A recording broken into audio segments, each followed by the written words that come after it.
अजी बिल्कुल in time असां मौजूद आहियूं वापडा ग्रेड जे साम्हूं जेको आहे बिजली जे आने लोड शेडिंग के ख़िलाफ़ जेको आहे शहरी जेके आहिनि एहतजाज करे रहिया आहिनि।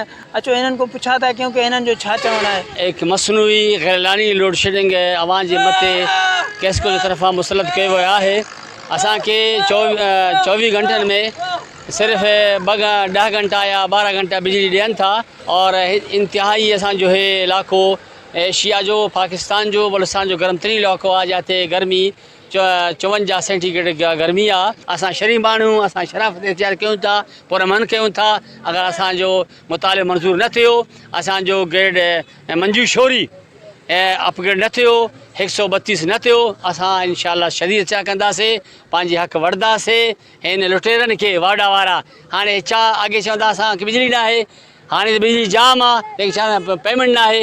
जमीयतुल पाकिस्तान आवाम सां बीठो आहे। असां अॻे बि महिनत कयासीं, हाणे बि असां बीठा आहियूं। तव्हां पाण चयो असांजा एमपी मिनिस्टर बि बलूचिस्तान खे ग़रीब और सफ़ा पसंदि वोटिंग जी टाइम ॾसे करे सीटनि ते वेही विया आहिनि। हिन टाइम विसारे चुका आहिनि। हिन टाइम ग़रीब आवाम इंतिहाई हाई प्रेशर गर्मी आहे, बेहोश थिए थी, ॿाल बच्चा असांजे गर्मी में पिया आहिनि। असांजा एमपी मिनिस्टर इस्लामाबाद में एसी में पिया आहिनि, बेडनि में बसि सुता पिया आहिनि, पंहिंजा एसी सां ज़िंदगी गुज़ारनि था, लेकिन हिन टाइम हिननि खे बलूचिस्तान जी कोई फ़िक्र ई न आहे। अजी इन्हनि जो चवणु हुयो कि जेतिरे तक वापडा वारा असांजा मुतालबा पूरा न कंदा इन तक जेको आहे एहतजाज जारी रहंदो। जी।